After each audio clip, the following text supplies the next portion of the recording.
नमस्ते दोस्तों। आज हम भारत में गुजारा भत्ता पाने के अधिकार के लिए बहुत जरूरी है।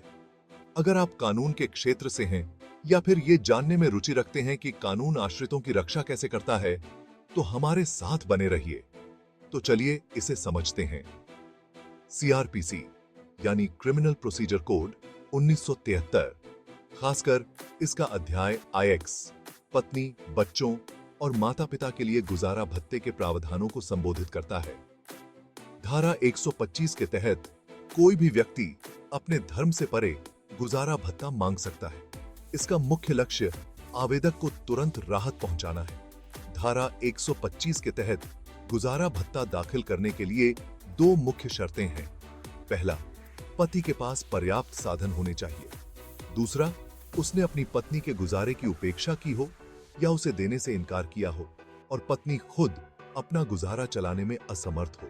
ऐसे मामलों में मजिस्ट्रेट पति को हर महीने गुजारे के लिए उचित राशि देने का आदेश दे सकता है। ये राशि पति की वित्तीय क्षमता और अन्य प्रासंगिक कारकों को ध्यान में रखकर तय की जाती है। अब बात करते हैं अधिकार क्षेत्रों के बारे में। अदालत सीआरपीसी की धारा 125 या किसी अन्य कानून के तहत पारित गुजारा भत्ता आदेशों को ध्यान में रखती है। किसी पक्ष द्वारा दो कार्यवाही शुरू करने का मतलब ये नहीं है कि किसी एक को अनिश्चित काल के लिए रोक दिया जाए।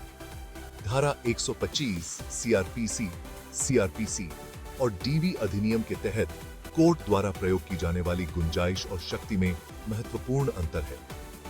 दोनों के पास कुछ समान क्षेत्र हैं, लेकिन वो स्वतंत्र रूप से काम करते हैं।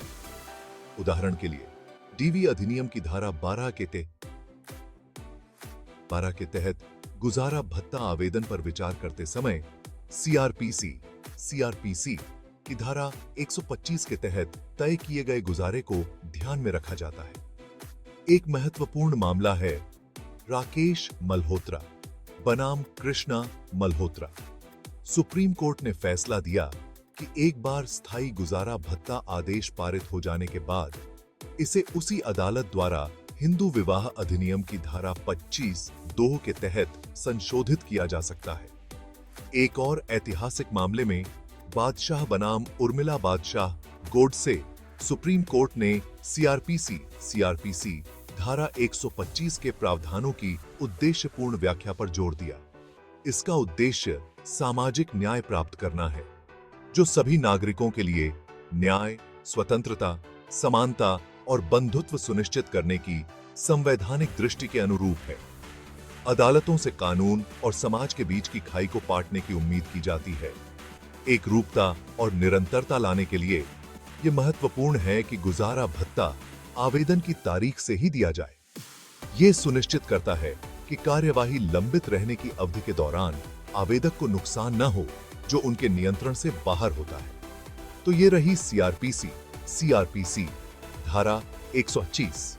संक्षेप में, ये आश्रितों के लिए तत्काल राहत और सामाजिक न्याय सुनिश्चित करने के बारे में है।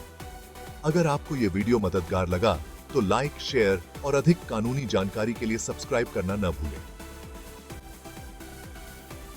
इन्हीं के लिए इसे चिंतन हाल